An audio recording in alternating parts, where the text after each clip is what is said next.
Today in studio, we're joined by Rory Moore, the CEO of the Innovation Agency. Rory, welcome to studio. Thank you. Thank you for having me. Rory, if we can start off by telling us about what does the Innovation Agency do? I suppose, in short summary, the Innovation Agency exists around one primary purpose, which is facilitating innovation in large communities. And it really exists around a fundamental principle, that is, how you mobilize large groups of people to innovate around a social-based approach to innovation. South Africa is well known, and Africa at large, for innovation. What are some of the key highlights in terms of innovation that you've brought about? So I think we've seen a lot of lessons we've learned along this journey, and South Africans are actually notoriously bad at innovation in a specific context, but we are actually remarkably resilient and purposeful in terms of how we surface ideas. And I think we've learned a lot from South Africans that have pioneered the way forward for us.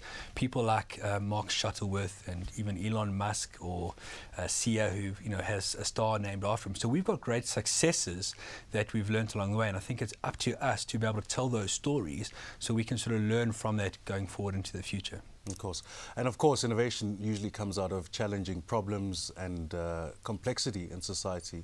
What are some of the problems and issues that you wish to address through innovation? Well, I think it's a very good point, which is innovation often starts with some sort of stimulus that says, here's a problem to solve or a solution that we're looking for. And we want to understand better what those reasons are. So we have tried to sort of pioneer a methodology or an approach that says, how do we better solve these problems?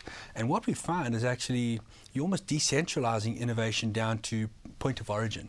So the people that are closest to the problem are best suited to solve those problems, yet we often find that they are closest to the problem, yet further away from the people with the resources and the ability to actually help change that problem. So I think our our challenge as Innovation Agency is, how do we bring these disparate communities together? The people with the funding or know-how, and the people with the ideas and the solutions. In probably a similar context as big organizations always saying we're looking for innovation. Where does that start within a big organization? Yeah, so I think it starts in two aspects. One is where there's a strategic imperative, where the organization will determine that there's a specific market or product or segment that they're targeting. And then you want to look for ideas to enter that space or to solve that problem or to serve that market. But you also find that that's a structured approach to innovation in a way. You also find there's also the emergent approach to innovation that says, what if I don't have a strategic directive, but I've got this great idea, now I want to share it? What do I do? And often people don't know, they don't have the supporting mechanisms or platforms to engage, to surface that idea and tell the world about it. Of course, the idea is always the genesis of where innovation comes from. But how do we make sure that we come from the genesis right to fruition of having some kind of outcome? Well, I think that is almost the holy grail, because what we've realized is that it's actually easier to come up with the idea than to do something about it. And so once you've got that idea, to actually push it through, do something about it, is actually pretty difficult. And that's where it's almost like the dark side of innovation. That part of it where it's actually the hard work, the research, the bringing people together, the lobbying, the motivating, the creative solutions, that kind of thing is actually pretty difficult. And when you find that you're up against other sort of barriers and obstacles like budgets and structure and strategy and those sort of things, it becomes incredibly difficult. And we find that most often we're trying to remove those obstacles or those business prevention departments. We're trying to get rid of them, as we just want to create the space for people to better free will and share their ideas. Okay. If we look in terms of our continent, the African continent, there are lots of challenges that need to be overcome. How do you think the work that you're doing around innovation will come to address some of those? I think on the African continent, we're quite fortunate that we've got a very social approach to how we do things. It's not always about me, but it's more about the collective. So we've learned a lot from the African continent in terms of how we model our approach to innovation, which really says it's not just about me, but it's about us. And together we can create something that's far better than just me on my own. And if that's the underlying principle, it's actually pretty easy to get stuff going once you get momentum. So we've learned a lot, and we've tried to adopt a lot of the lessons we've learned from the African culture into how we approach innovation. And I think it's pretty novel and pretty pioneering, because a lot of the sort of current or traditional approaches assume that innovation happens with one person in a garage or in an R&D department on their own, come up with a eureka moment and then moving forward. But I think that does happen, but it's not the only way for things to move forward. Of course, there's different stakeholders. How much of your work takes into account different stakeholders, be it government, business, society at large? So I think when you're talking from a macro perspective, it's actually very important to understand the stakeholders that are at play. So if you've got a solution you're trying to put forward, the stakeholders are imperative, because there's always going to be an effect. So you want to understand who they are and what their role in the solution would be. If you bring it down to stakeholders within an organization, we also find that's also a fascinating subject, because we find that you've got people that are good at coming up with ideas.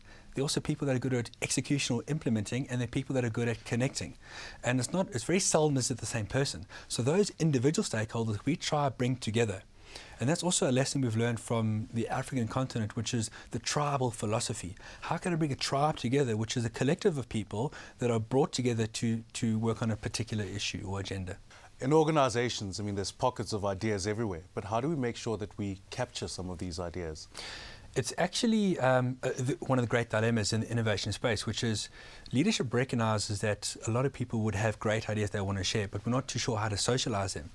And if you think about the untapped intellectual capital that's sitting latent in organizations, we want to tap into that and leverage that and allow people the space and freedom to share those ideas and actually share their IP, their knowledge, their learnings, their lessons with the community. And obviously then everyone benefits. We're growing the entire pie as opposed to just my short stake in it. Okay. A difficulty that's often been cited in organizations is you have these forms, online forms, or forms that's got to be filled in, and this data just disappears into somewhere. How do we overcome that?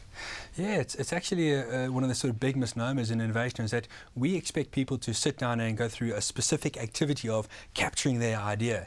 Yet actually that's not how we work in reality. So we're finding there's a massive disconnect between what is required from a management perspective or information perspective versus what is possible in real world. So we're finding that it's almost like the curious case of the disappearing idea capture form, which is how do you make it as easy and as frictionless as possible for people to submit the ideas, share the ideas, and then mobilize around that. And how do we get around that? Well, I think technology is a great enabler. So the ability to use technology as one of those catalysts is obviously ideal. But the second is that we want to cater for people to be able to share their ideas, whether it's writing it down, whether it's recording it, whether it's telling stories. We want to cater for a wide spectrum of almost the ability to share those ideas. Rory, thank you so much for your time, and we wish you all the best. Thank you very much. Thanks for having me.